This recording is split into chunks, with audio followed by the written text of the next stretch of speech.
Welcome back అందరూ. ఈ ఈ ఇల్లు ఓల్డెన్ డేస్ వాళ్ళు చచ్చిపోతే ఇట్లా అయిపోతాయి. మా తాతలు ఇల్లు ఇట్లా ఉంటుంది. అప్పుడు ఓల్డెన్ డేస్ అప్పుడు మనము వెళ్ళిపోయినప్పుడు హైదరాబాద్కి, దాని తర్వాత ఇక్కడ ఇల్లులో ఉన్నప్పుడు మా తాతలు ఇట్లా కూలిపోయింది ఇల్లు. అప్పుడు ఇట్లా రూఫ్ అట్లానే మంచిగా ఉండేది, మీరు అనుకున్నారా? దాని తర్వాత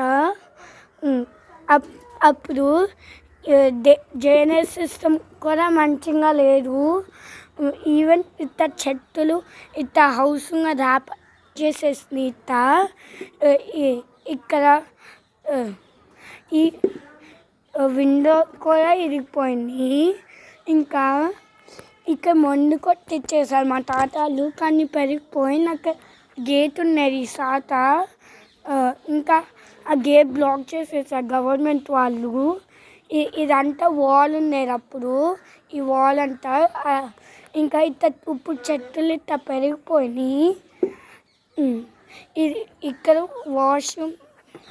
ఇంకా అందరూ ఇంకా అక్కడ వాష్రూమ్ ఉన్నది, ఈ చెట్టుల్లో ఇక్కడ వాష్రూమ్ ఉన్నది.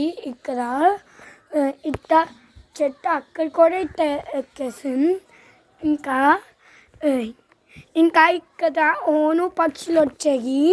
ఇప్పుడు పక్షులు ఓను రావట్లా ఇప్పుడు ఎందుకో కానీ ఇక్కడ నుంచి సీట్స్ డాబా మీద పడే ఓను. ఇంకా ఈవెన్ ఈ వాల్ కనిపిస్తున్నా, ఈ వాలు ఈ హౌస్ నుంచే కింద పడిపోయింది. ఇంకా దీంట్లో స్టిల్ ఫొటోస్ అవన్నీ ఉన్నాయి, కానీ మా తాతలది కాదు, మా తాత బ్రదర్ది ఇల్లు. ఇప్పుడు ఇరిగిపోయింది, గవర్నమెంట్ వాళ్ళు ఇరుక్కొట్టేస్తారేమోనో, కానీ దీంట్లో పాములు ఇప్పుడు లివ్ అవుతున్నాయి. పాములన్నీ లాస్ట్ టైం ఈ ఇల్లులో పాము ఈ ఇరిగిపోయిన రూఫ్ మీద కనిపించింది. ఇంకా ఇక్కడ ఈ మొక్కలన్నీ అప్పుడు ఉన్నాయి, ఫ్రెష్గా ఉండేది.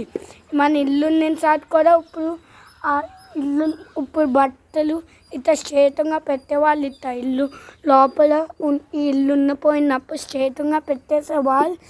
ఇంకా ఈ ఇల్లు ఇది చాలా ఓల్డ్. ఇది మట్టితో చేశారు. మట్టి ఇల్లులు చాలా స్ట్రాంగ్ ఉంటాయి నార్మల్ సిమెంట్ కన్నా. అప్పుడు ఇవే స్ట్రాంగ్ ఇల్లులు.